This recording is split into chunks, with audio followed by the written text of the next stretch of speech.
Hi everyone here and around the world.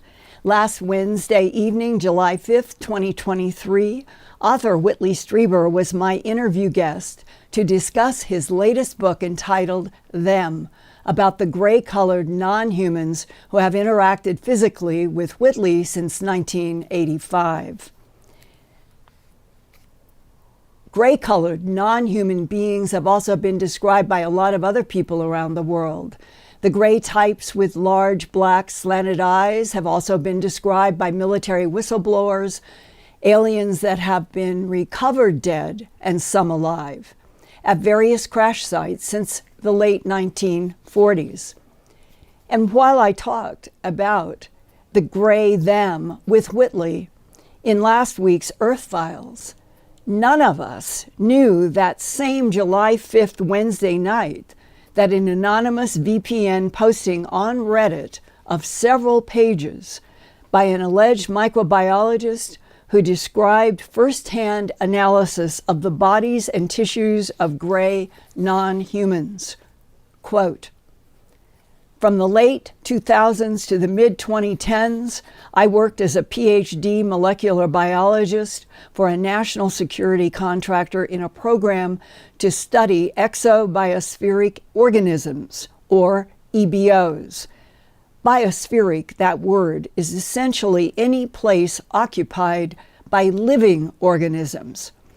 The aim of the program was to elucidate the genome and the proteome basis of these exo-biospheric organisms," close quote. A genome is the complete set of genes or genetic material present in cells of living organisms. The proteome is trying to understand how proteins function and interact with one another. And then the microbiologist gave his reason for whistleblowing. Quote, "I believe that every human being has the right to know the truth, and that to progress, humanity needs to divest itself of certain institutions and organizations that will probably not survive these revelations in the long term. I still believe that small leaks are necessary to break the dam of misinformation on this subject, meaning of extraterrestrials here on Earth. When the governments will eventually reveal these secrets, there will undoubtedly be a societal upheaval. But in my opinion, the longer we wait, the worse it will be," close quote. He even explained a possible reason for animal mutilations was related to, quote, "an EBO cell line named EPI-G11, derived from epithelial tissues where the EPI-G11, like most eukaryotic cell lines, enters a phase of exponential growth when it is exposed to fetal bovine serum," meaning serum from young bovine cows, close quote. The VPN anonymous microbiologist posting at Reddit was not up long before viewers noticed parts began disappearing and warnings went out to download the whole post before it all disappeared. And it was gone by the next day, July 6th. But before that, I had downloaded the whole original post into a long Earthfiles report that is now at the top of my news website, www.earthfiles.com, that includes the microbiologist's extensive details from allegedly examining and studying gray ET anatomy. I urge every one of you to go to earthfiles.com and read this whole, it's 16 to 19, 20 pages. And before his many pages disappeared at Reddit, the microbiologist reported this information. Quote, "And the gross anatomy of the exobiospheric organisms is very similar to the gray aliens that are part of modern folklore. Their height is 4 to 5 feet. They have 2 arms, 2 legs. The gray skin that is often described in folklore is, in fact, a biosynthetic film which likely serves to protect the EBO gray from a hostile environment. Under the thin gray film over their body, the actual epidermis skin below the gray biosynthetic film is rather white-colored, and the texture is very regular and without any hair. When the gray film is removed, there is a strong, lingering smell of burnt hair and ammonia." Close quote. And the microbiologist pointed out the alien beings do not have genitals or rectums. Waste excretions of ammonia sweat out through thousands of pores and glands on the white skin beneath the thin gray biosynthetic bodysuits that people have thought was gray tissue. And now we are learning it is an advanced technology that forms a layer on the skin that is protective. And then the excretion out of that body of these particular gray aliens is sweat of ammonia and other chemistries, and that would explain the terrible odors that humans have reported near these beings over many decades. The first time that I was told that the gray beings actually wore thin biosynthetic skin suits for protection, shown here in these illustrations, was 17 years ago, in July of 2006.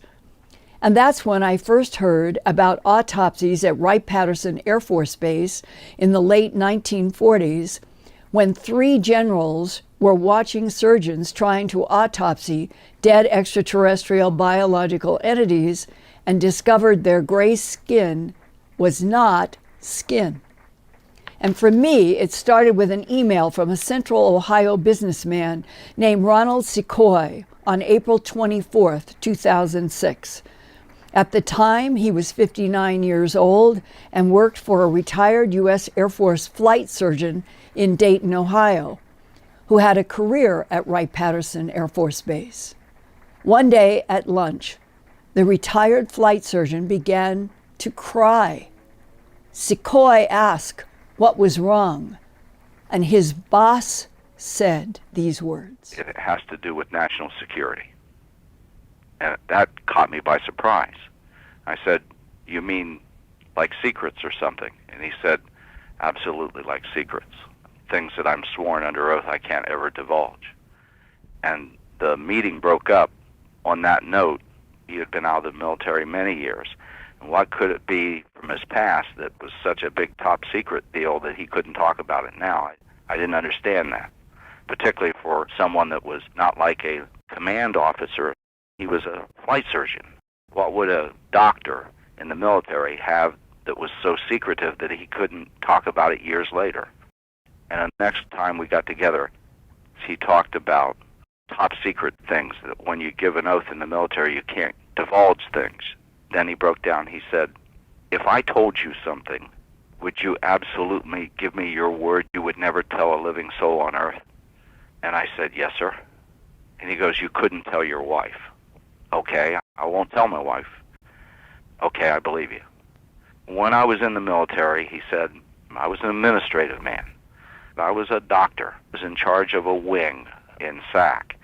All the military records and making sure that pilots were tested about fatigue and medical conditions. More an administrative officer of doctors under me and all the records and everything.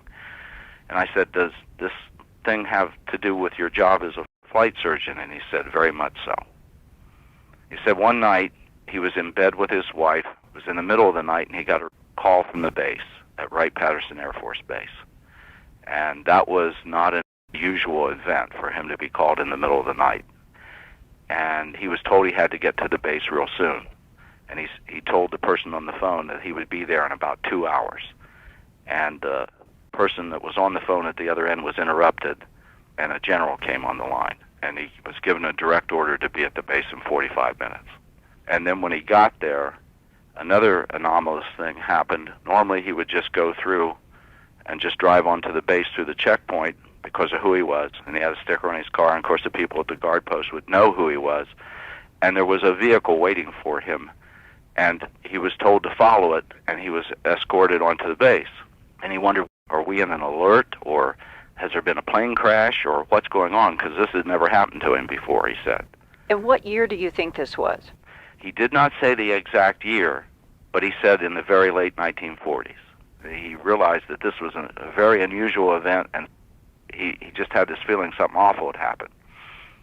And instead of going to the big administrative end of the base, which was the only place he ever worked, they went clear across the base to another area, to a series of buildings that he had never even been in. And when he got there, he was ushered inside by military police with an escort. And he went, "What is this?" And he began to have fear, because that was back in the era of the Cold War, that perhaps something wrong had happened in the world, and perhaps we were in some kind of alert. And when he went inside, he was met by a general that he had never met before. He didn't give me any names. And he was taken into a side room, and when he went in the room, the general closed the door and said, "Sit down." He sat down at a table. The general sat down across from him, and he was expecting an explanation of what this was all about. And instead of an explanation, the general slid a piece of paper across the table at him and said, "Read that." And he looked at it, and it was a kind of form he had never seen before. And it had to do with security, and it was about a level of security clearance he had never heard of before. And he turned it over, and he said, "What do you want me to do with this?" And he said, "I want you to sign it." And he signed the thing, and he was really being confused, because he wasn't into top secret aircraft or any of that kind of thing. That wasn't his job in the military. He was a doctor. And he said, "Why did I have to sign this?" And he said, "Because you're just about to enter into another level of military experience that you're not familiar with, and a certain level of keeping secrets that requires this level. I have to warn you about something." He told me that what followed was threats. All his time in the military, he had always been treated with the most respect, and the fact that he was a colonel, this type of thing, this type of conduct, he was really put off. Suddenly, here's a colonel having him sign a special high-level top-secret form, and then he's being told that what you see here, what you hear here, you can't ever take off this base. And you can't ever talk about it to anybody unless you're addressed by your superiors. And that what you're about to go through, you have to only talk about with your superiors, and with no other members of the military, nobody below you, nobody in the medical end of all the people that he dealt with on a daily basis. He couldn't discuss it with them. He could only discuss it when it was brought up by his superiors, and he could never take it off base, and there wasn't anybody in the world he could talk to. He couldn't talk to his priest, he couldn't talk to his wife, he couldn't talk to anybody about it. And that if he ever was found out that he discussed what was about to happen with anybody, it could end up destroying his military career, and could even end up in court-martial. Wow. And before he could say anything or ask any questions, he said they immediately were walking up a hall. And his head was swimming by all this. What can this possibly be, that I'm having to enter into a whole new world here of relationship with the military? And before he could get an answer, somebody walked up to him and handed him a clipboard, and on it was a notepad, and it even had like a pen or something attached to it, and they handed him a mask. And he said, "What's this for?" And he said, "Just put it on." And when he walked around the corner, there were two more generals. One that he knew from the base, and another general he did not know. And now he was really terrified, because he's in the presence of three command structure generals. It never happened in his life that he was in that kind of position. And before he could ask any questions, he was walking up a hall towards a door, and there was a building he'd never been in, and there was a window in the wall that you could look into the next room. And inside, of course this is in the middle of the night, there was like lights set up, and he saw a photographer, and he wondered, what am I going to look at? And again, he thought through his mind, a crash because they were taking pictures inside, and it just went through his mind, they've got bodies here because of what he could see, but he couldn't tell what it was about because it was just a glimpse. And the door opened, and he was told to walk in. Nobody warned him about what he was about to see. There were other doctors in the room, and from your scientific expertise, being a medical doctor, observe, and anything that comes to your mind, take notes. And when he walked in, he saw that there was an autopsy going on. There were two medical doctors dressed up in garb. They had a body on a table, and that there was lights on this, and that there was camera equipment, both motion picture and a man taking still photography, and that there were two other men along the wall that he later found out that all five of them were doctors, and that one room they were all military doctors. There were two tables side by side, and on the two tables were two dead alien beings. He said that one of these alien beings looked perfectly normal, that you didn't see anything wrong with it, but it was obviously dead. But the alien being on the table next to it was just the opposite. It was horribly burned, had a horrific wound in one of its legs, but the look on its face, he couldn't forever forget it, was the look of anguished horror at the moment of its death, and it was frozen on this being's face. The autopsy was already going on. He couldn't say anything to anybody. He was just frozen in silence. He said the stench was unbelievable, and that he was overcome by the situation and wanted to vomit, but he knew he couldn't. He wanted to run out of the room, but he knew he couldn't. He said that these were obviously living creatures, and unlike any kind of living creature that he'd ever seen before. But he said it was like they weren't real, like they were dolls or something. These creatures didn't have any signs of age. I said, you talking wrinkles? He said, exactly. They didn't look like they were wrinkled. They looked like big 4-foot dolls. They were not powerful beings. The first thing about them that he noticed right away was when they were looking at one of the eyes. He said, I got the distinct impression that this eye that they were examining, it wasn't anything like a human eye, and it didn't even look like some kind of living creature's eye. He said it was more like an optical instrument from a camera. It didn't look living. It looked mechanical. And he said the second thing that he noticed and wrote down, these creatures didn't have sex organs. And there is no way for them to relieve themselves. There are no exterior orifices. If these things are living creatures, all living creatures eat, and all living creatures expel waste. I don't see how they do that, he said. And that was the second thing he wrote down on his paper is, how do these people eat, and how do they expel waste? He started looking at the mouth, and the mouth doesn't look like it's a carnivore. Obviously an upright bipedal entity of some kind that walked upright and was kind of like hominid, but it was nothing like a human being. It looked more like an insect, he said, in the shape of its head. And the insect part of it, maybe that's why its eye was so funny, that it was totally different than a human eye. It didn't look like it ate solid food, or that it might live on fluids or something. But then, knowing how a human being expels liquid from its body, how did this creature do that? And he couldn't see any signs of that. Their hands were, for the size of the body, larger, but very delicate with long fingers, and there was something odd about them. Now, I couldn't actually examine him. He didn't walk over to the table. He was told just to watch and write down notes, and he did that, so he didn't actually handle the bodies, but there was like a pads on their fingertips. And I said, do you think these things were intelligent? He looked at me kind of stunned, and I said, well, how could they not be? This isn't their world, and they're here. I was just overwhelmed. These are extraterrestrials. These are people from another world. He said that the next thing he noticed about them was that he didn't see anything else in the room but them. And I asked him, what do you mean by that? And he said, clothing. And I said, so that they were naked, dead bodies, and you didn't see anything that might belong to them in the room? And he said, exactly. There was nothing in the room. And there was this horrible stench, unlike any smell he'd ever smelled before.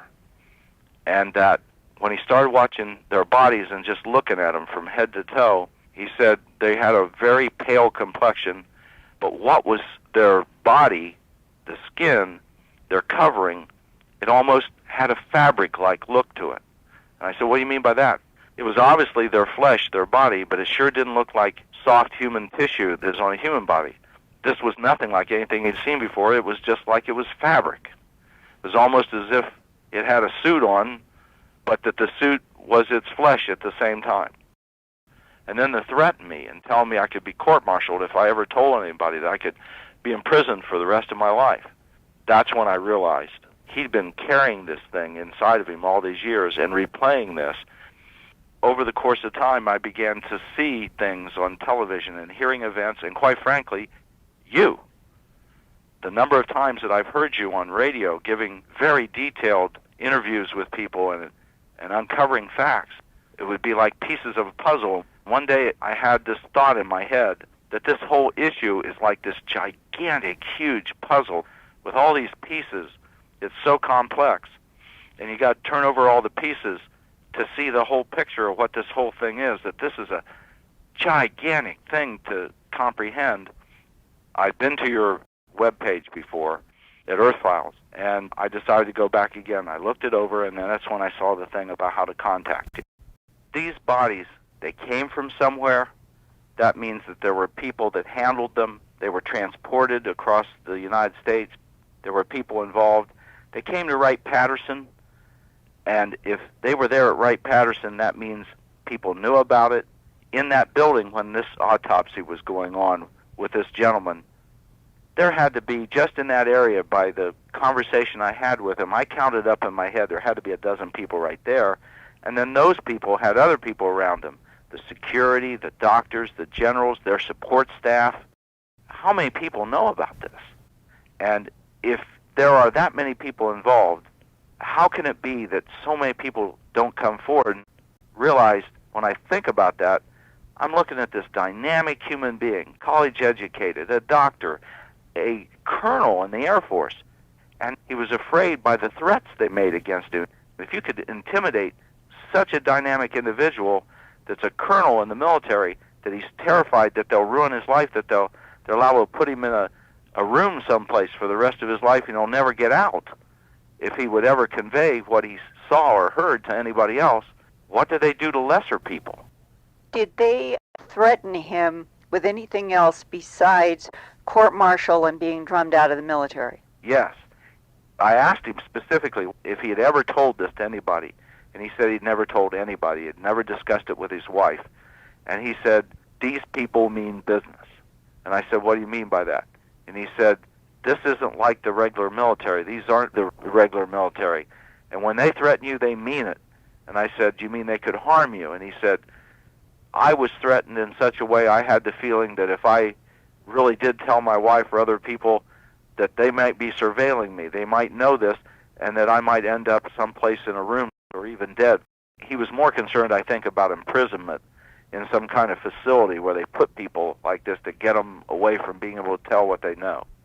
Did he talk to you specifically with knowledge that our government, or whatever the shadow secret group is running things, that they have facilities where they have locked away people who had firsthand knowledge about the extraterrestrials?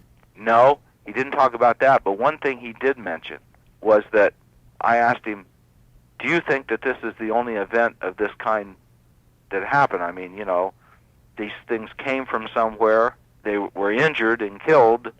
That means that they had an accident or there was combat between us and them or something. But I asked him from his military experience and background, did he think that this was the only event of its kind? And he shook his head no. He said, I think this government knows a lot about these things and that we have a lot more things than just this.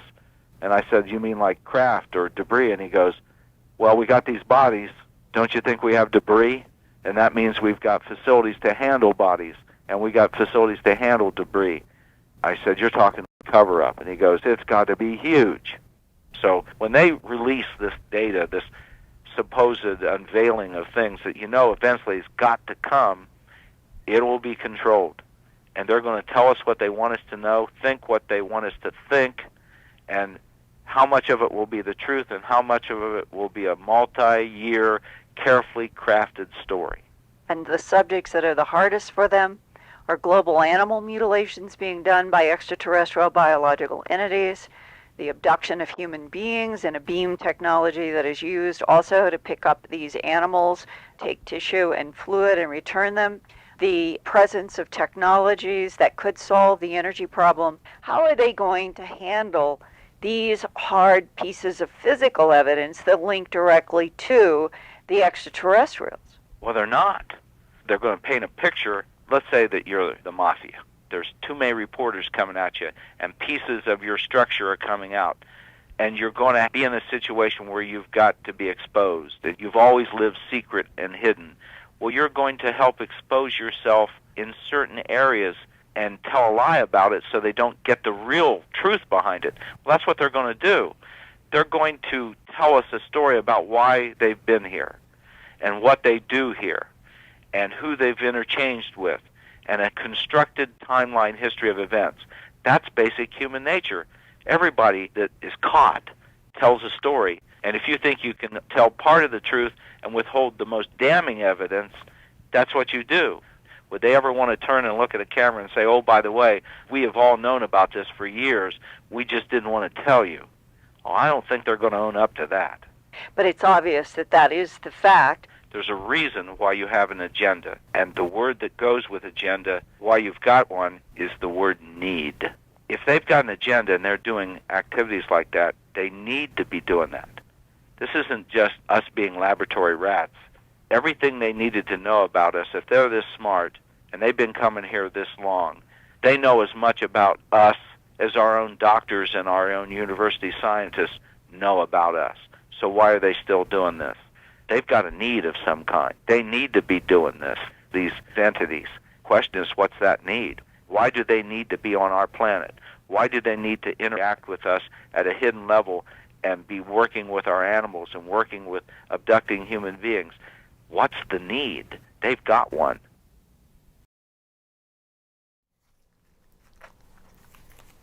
There is a lot there to absorb. And I hope that a lot of you will go to my Earthfiles.com website to read all of the microbiologists posting at Reddit before it was taken down, because I have everything there, and I really do think it is a very, very important series of pages. And that if you go to www.earthfiles.com, it's right there at the top, and you can go through the all of what he had put up. And then we also, on the Thursdays after each live show, we do a podcast. And if you go to podcast.earthfiles.com, if you came in late tonight, you can watch it again tomorrow.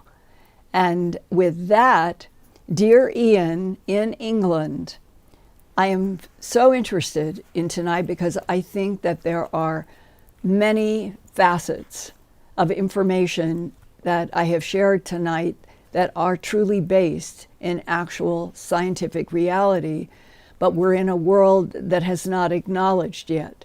And so I'm very interested in what our viewers, their intuition, their gut feeling is about Ronald SeCoy, who was so affected by seeing this colonel that he had such deep respect for, worked for, end up breaking down and crying at this moment in his retired life over what he saw, what he was threatened by, and that I know that this has gone on many, many places and many, many times.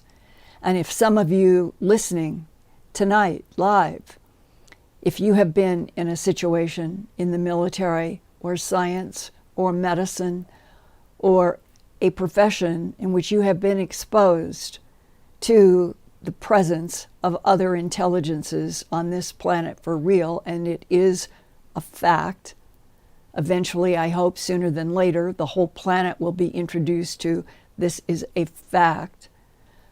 I hope that you will feel comfortable in communicating to me, because I do protect, and if a name or even a voice is a problem, we can use different frequencies. And so with that, Ian, I would like to transition to you to give me a feeling about what the chat reaction is to this story by Ronald SeCoy about the U.S. Air Force flight surgeon colonel that was his boss. Well, Linda, thank you for that great report. And the chat is actively engaged in the subject. We've got people coming to us as well with their own personal experiences about Wright-Pat.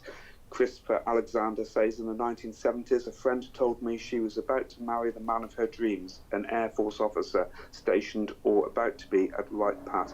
She said after the wedding she would vanish without a trace, and she did. Really? Yeah. that was the negotiated wedding vow.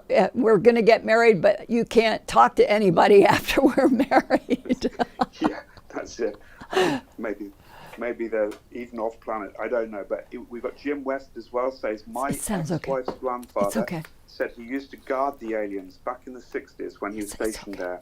He told me this before he passed away. Wow. Yeah, what others? First-hand experiences from people who have had experiences with people at Wright-Patterson. Well, it has going all the way back into the 40s and World War II, evolving from Wright Field and becoming Wright-Patterson. And as we posted in our promo question last night, how many bodies that are not human are on storage under that vast, huge, gigantic Wright-Patterson Air Force Base field? If you go down into the earth, you could have a whole other world under there that no one ever has any access to at all.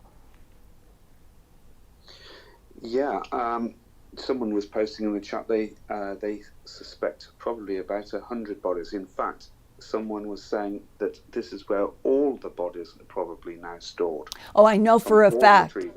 I know for a fact that there are bodies at Los Alamos, Eglin Air Force Base. I could go through. I do know pretty firmly from people who have confirmed in ways. So we do have extraterrestrial bodies, some in high-tech preservation. And the theme is anywhere that you can go down underground, that has been the evolution since World War II of so much of this story. It has gone underground. It has gone under the territorial bases of Hill Air Force Base and Nellis Air Force Base and Wright-Patterson and Eglin and on and on and on. That is one of the untold chapters of all of this eventually. Right now, in terms of what are the current relationships with other beings, such as the tall whites and the Nordics and the praying mantises and the teals, and there's a long list. The gray type, which also has many, many, many variations, that is the one that I think most people associate with the beginning with Betty and Barney Hill and Whitley Strieber. But they also, if you go back into books that began reporting about the very first abductions, England had some. The United States eventually in 1961 by Betty and Barney Hill, it became public. But there were stories, like in England, about blonde beings being involved in people's homes or their cars, and that there were interactions. Well, the blonde beings would be in the category of the Nordics. The tall whites were really not described in any details in the 20th coming into the 21st century. It's only been in the last 4 or 5 years for me that I have learned as much as I have. And they are supposed to be in collaboration with at least 3 species of Nordics. But what exactly is the relationship of the many different gray types? And Whitley Strieber, in his new book, Them, that I did the interview with him and his fascinating insights that come down to his feeling strongly that a large part of what at least some of the Greys are especially focused on has to do with this part of us that's invisible but may be our greatest power source, the soul. And so the range of types, agendas, motives, relationship to the Earth, the moon, our solar system, and beyond, because this solar system has been trafficked for a very, very long time. It makes, for me, absolutely one of the most fascinating parts of what I'm trying to understand now is the physical type of the beings that are described by people in the abduction syndrome or encounter syndrome or by military people who are on assignment or interacting. Is the physical presentation of the non-humans ever trustworthy? Are they all shapeshifters? And if they are, who might have secret relationships with each other about this planet? And that comes back full circle to the fascinating insights from the microbiologist about fetal bovine serum, a serum made from either unborn or freshly born cows, is known to the Wright-Patterson microbiologist as being able to accelerate some of the cells from the gray beings. And when you take this fan and you open it up into all of the thousands of facets, it just keeps getting more and more complex, not less. And that says to me, we are maybe close to some insights, but we are being kept far away from others. And that the more we can, that you can tell me your experiences in military, medicine, science, and I can report, because I get the feeling now that the idea that we were going to have real congressional hearings with actual honest dialogue about the presence of extraterrestrial biological entities of many types on this planet and in our solar system and beyond, that I think there was some expectation that in the summer of 2023, something was going to happen by the work of Representative Burchett and others in Congress. But it seems as if there is more hands coming up saying, stop, wait, in the Aero Office, in the Pentagon, and other places. Why the schizophrenia? Why we're finally going to open this up, and then in come all of the competing pushback voices? That makes it even more important for Earthfiles.com to keep trying to report what I can, and for you all to keep me in your loops as experiencers, as scientists, as military. And with that, Ian, with a huge gratitude to tonight's audience, what about starting with questions? Yes, well, Hello Ali refers to Tennessee Republican Tim Burchett and him pushing for disclosure. What are your thoughts? And also, what does Linda think about the hearings that we will hear or have at the end of July? The rumoured hearings, do you think they will take place too? That's the problem, that it's still in rumor on the 12th of July, rumor that something might happen.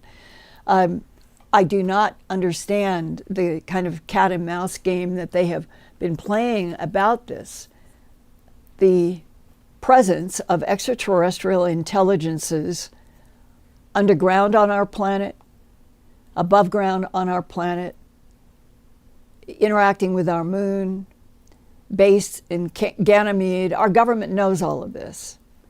And for us to continue as the microbiologist who did the download at Reddit, that when you quote that the reason he was doing it is that we are way past deserving the truth. And you've heard me say that for the 4 years that I have been doing the Earthfiles YouTube channel. To still be kept at an arm's length distance from all of the things that I've been exposed to, it doesn't seem at all fair in any analysis. We're on a planet that is going through so many revolutions in climate and politics and so many others.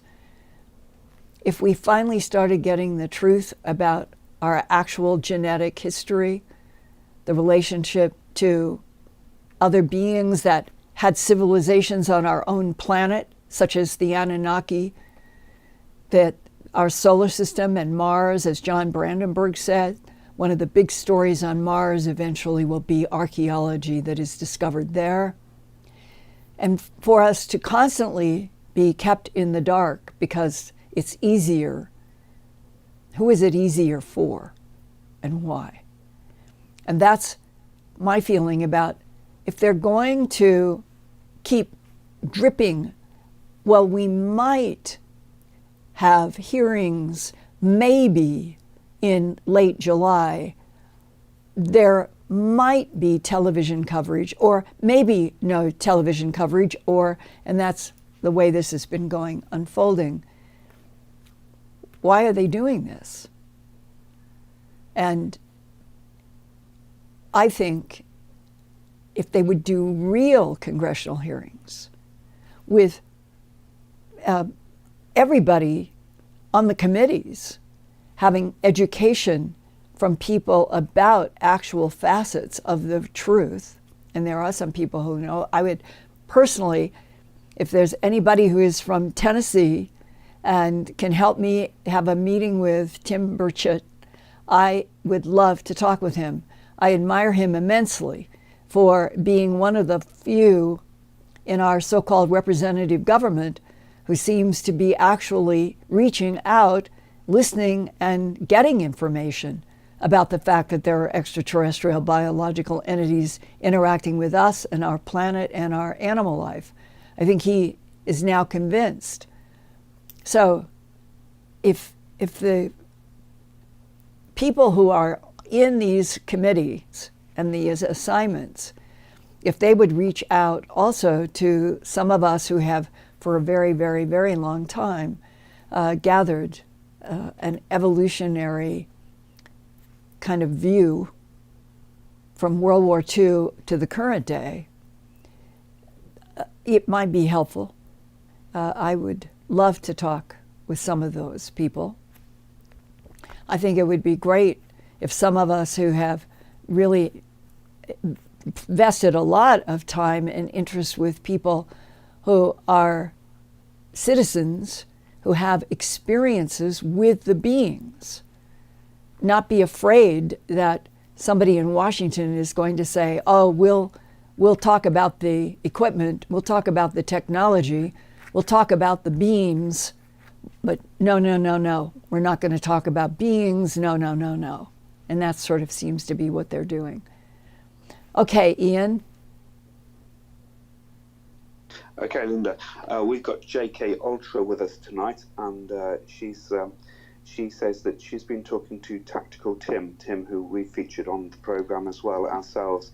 His opinion is that the beings in the Reddit post are probably ebons, and also Tim says there's an interesting point about the eye. Tim said ebons and zetas have eyeballs like in the Reddit post, but the greys have a fully technological eye. Yes, that it would actually, I've had one scientist a long time ago talk to me about his having access to the layers, that there were many layers behind the black shields in a gray eye that he was allowed to handle or investigate. And I remember, I believe, in addition to all these different layers of complexity, that it was an eye that was entirely not biological. And Ian, would you agree that that is one of the discoveries in some of the gray types? Absolutely. It reminds me of the so-called BT soul catcher eye, if anyone remembers that from back in the, I think, late 80s, early 90s, which was probably a technological advantage that we had from back engineering ET eyes. And clearly they are looking in frequencies that we humans are not.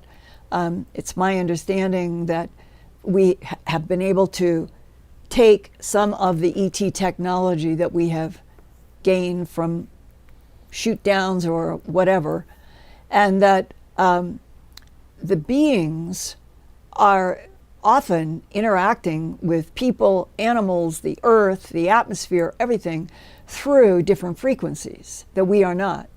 And that infrared would be one of those, that if we naturally, if we were looking at everything around us through infrared, it would be, it seems like it would be disabling, but it's because we are used to the UV light spectrum and where we are.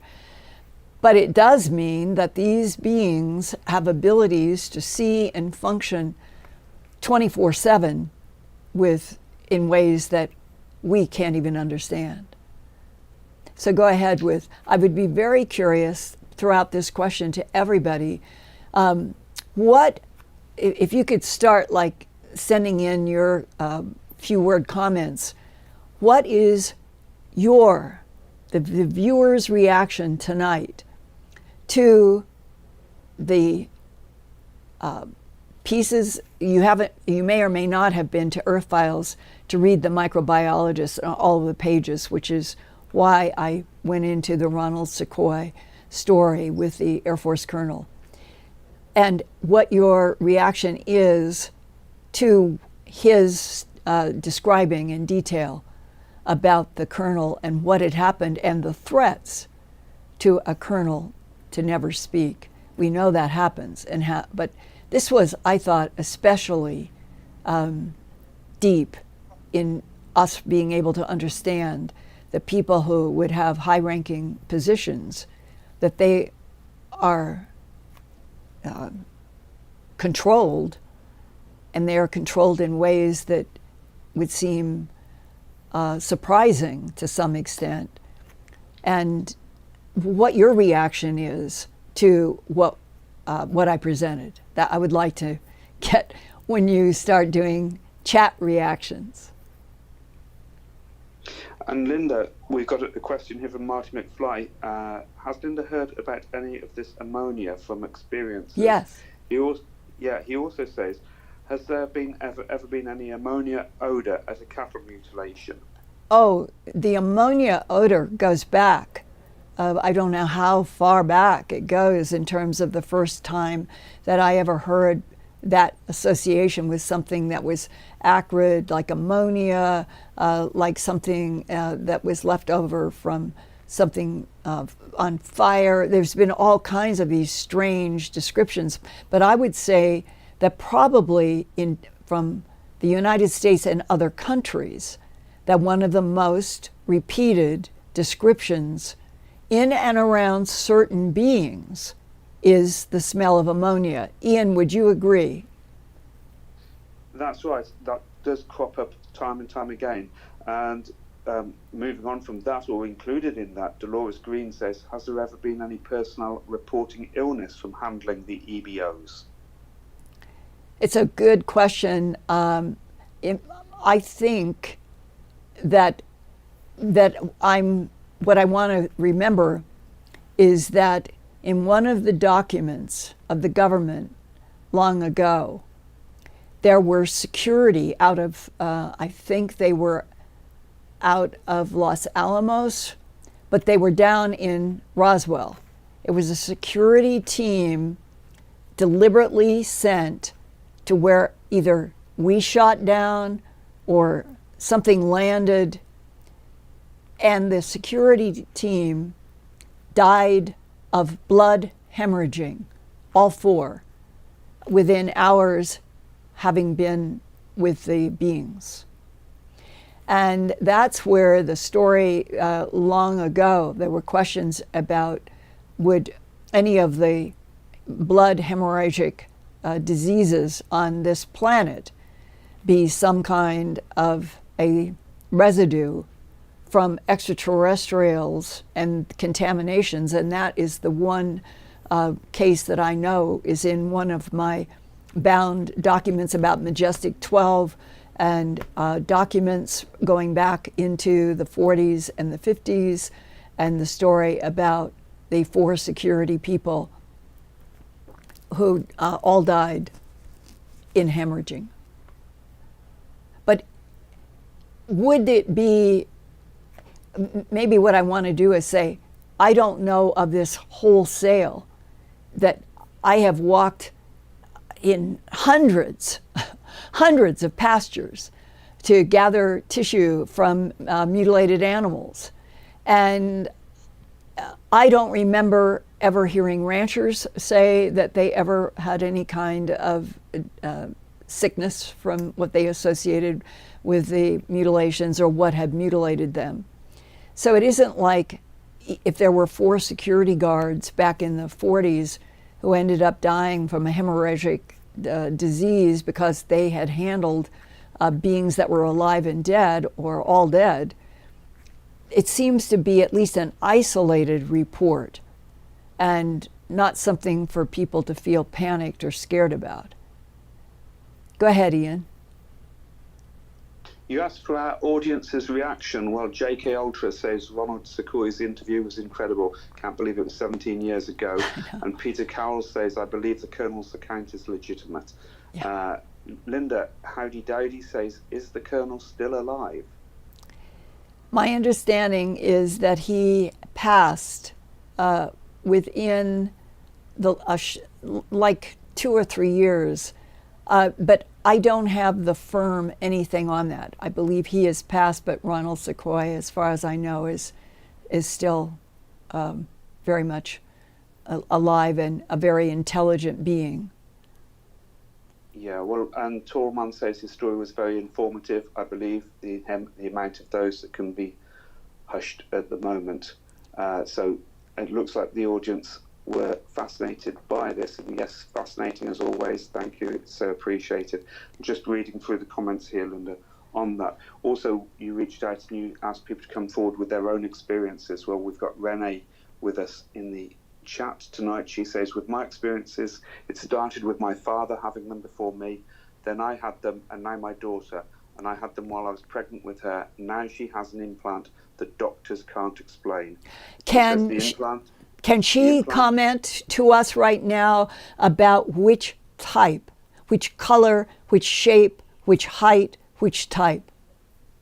Okay, Renee, give us the details. Yeah. Which type of beings are interacting with you and your family? She goes on to say, the implant in my daughter's arm says it all, that the doctors can't explain, that it has been there for years. And she says, I'm going to try and reach out to you. Only today as well, I had another correspondence from somebody who said they actually were told the lab report on their implant was not of earthly origin. That was the quotation they were given over the phone. And even the nurse delivering that couldn't believe what was written on the record. And herein is where we need the collaboration of all of you to help. We are on a planet where when it comes to this revolution of trying to finally get humans introduced to extraterrestrial civilizations, everybody screams, you have no proof. Well, if there is an implant and you can get x-rays, I might be able to get that to some engineers that I have worked with. And all I think what I'm trying to say is, for any of you who have a child or yourself and you know that you have an implant, a child has an implant, and you can get a good, clear series of x-rays, then I can work with other people who are familiar with a lot of things having to do with implants. And then we might be able to put together a presentation that is based on hard evidentiary fact. And that, to me, is what we all need so much to be able to do. And there's been forces, obviously, since World War II of not wanting the general public to pay any attention whatsoever to UFOs, ETs, and any of the details, because the government wanted proprietary control over everything. Well, today, I think that we are honestly at some kind of, as they say in the news these days, an inflection point where we will come out on the other side in a new universe in which we are one species, but we were genetically manipulated by 2 or 3 or 4 that still interact with our planet. That's where we came from. And then the whole open question of other civilizations and motives and agendas and on and on. It could be exciting and thrilling, or who knows. So, one more question, Ian? Okay, and before we do, we'll go through the super chats. Thank you, everyone, for your generosity this evening. Thank you to Moonbird, Terry D, Hi. Hello Ali, One Arlene, Sandra D, Yin Yang Glow, Northern Lights, Eric Ackley, Caroline Boyce, Ruby Firefly, Bob Thorson, and sorry, anyone else that I've missed here. So thank you. And we're asking people as well, for example, Renee, could you contact us at earthfiles@earthfiles.com when you reach out to us? We'd be very interested to learn more about these species you're interacting with. Right. Thank you, all of the Super Chat people. I recognize so many of your names, and I truly, truly appreciate your support. And from this point, since there's just a few, we started just a little bit late, is there one more comment or question, Ian? Yeah, I was going to come to this one, which is Aliens for Beginners podcast, which sounds a fascinating handle in itself. I have to check that out. They say, hi Linda, are all greys considered bioengineered? There are biological, there are extraterrestrial biological entities, the ebons, that may be the only ones that are largely biological, with almost everything else being some variation on AI. But when you read all of the work, the pages from the microbiologist who posted on Reddit, and it was up long enough for me and a few others to get the whole thing, it's as if he's just opened a little door on complex investigations and analysis, and that you get the sense that his work as a microbiologist, that he was very aware of the difference between things that were biological, things that were not, and the whole metabolism issues of various biochemistries that were going on in some of the non-human bodies that are definitely not human. And when you get there, to say that anybody, any scientist, any doctor, would be able to say very completely and finally, well, here is a being that is 100% biological, like humans, at least at birth, are supposed to be 100% biological. But here is a whole long list of artificial intelligence, the way their brains work, the interaction of very aspects, their skeletal is completely different than ours, that everything could be that in these advanced beings that are here, that the difference between something that is artificial intelligence and something that is all biological, it may be so blurred because the extraterrestrial civilizations that I have had a lot of information from about a lot of different ones is that the sophistication of advanced technologies traveling point to point in craft, everything about their existence may at some point require a artificial intelligence plug-in or adaptation or hybrid between AI and biology, and then some that are all insect, and that the insects use all AI. That's another one of the statements, but I don't know if that is true. So, as complicated as human lives are, the whole extraterrestrial landscape is highly, highly complicated, and we need first-hand evidentiary testimonies, evidence, from biology to all sorts of things.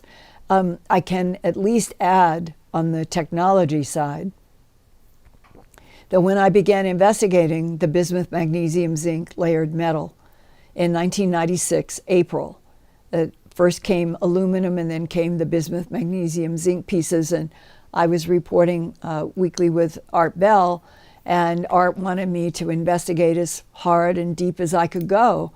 And one of the conversations that I ended up having was with a physicist who had worked on a slab that he said was 3 feet by 6 feet in Area 51S4 a long time ago.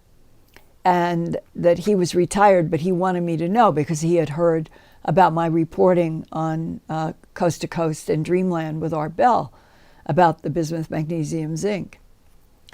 And the physicist told me, this was before, we'll call it the last 3 or 4 years, 2018, when we started hearing about people like Tom DeLonge and others that he was working with wanting to get the pieces and create a company and all of that.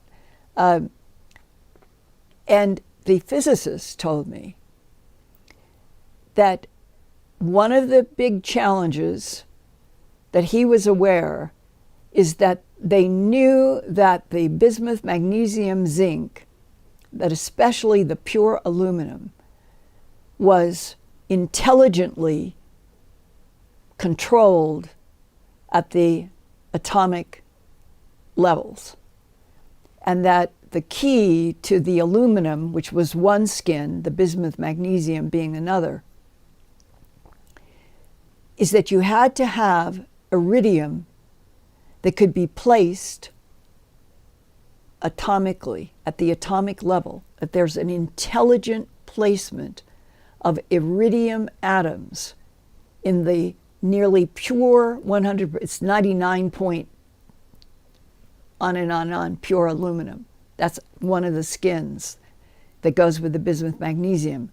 In that aluminum, what makes it work in relationship to moving craft point to point are the placement of the iridiums intelligently.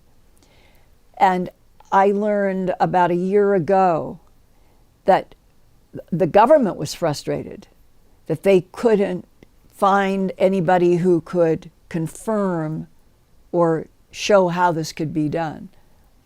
And finally, Los Alamos here in New Mexico, they were able to confirm that in fact the aluminum pieces that paralleled the bismuth magnesium pieces had intelligently placed iridium atoms. But we didn't have even the equipment to confirm this until it was, I can't remember if it was 2002, it was something like that Los Alamos was finally able to do that. So that shows you another issue, if you're dealing with really sophisticated, advanced technologies 1,000 years in advance of us, is one of the phrases that has come up in documents and briefings. 1,000 years in advance. What are we going to do? We're not going to be able to understand anything unless we are collaborating with the intelligences that are 1,000 years in advance. And maybe that won't happen because they look at us as being too out of sync with them.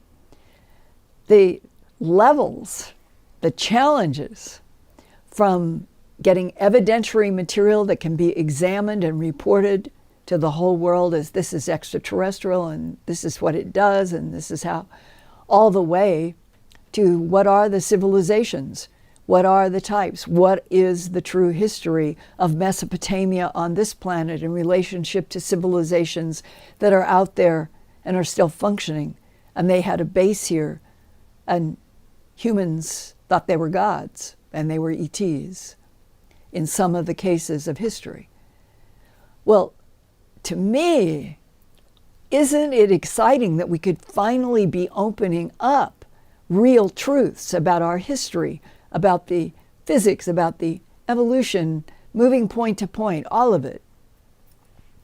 And we seem to constantly be mired, bogged down in political concerns about who should be blocked from knowing X, Y, and Z, instead of let's try introducing all of Earth to everything at the same time.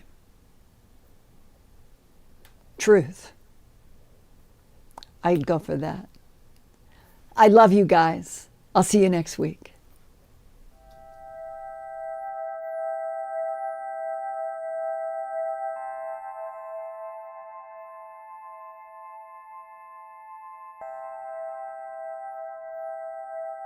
Turn on closed captions for YouTube videos by clicking the white CC button on the lower right. The default language for Linda's videos is English. If you would like to see the captions in another language, click on the white settings button next to the CC button. Select Subtitles CC and then select Auto Translate. Select a language, and the captions will now appear in that language. Sort of gone through, and they will hold their heads. I never had a cat do that before. And they'll pull against the comb, helping me get out snarls. And I think it's the best they've ever been.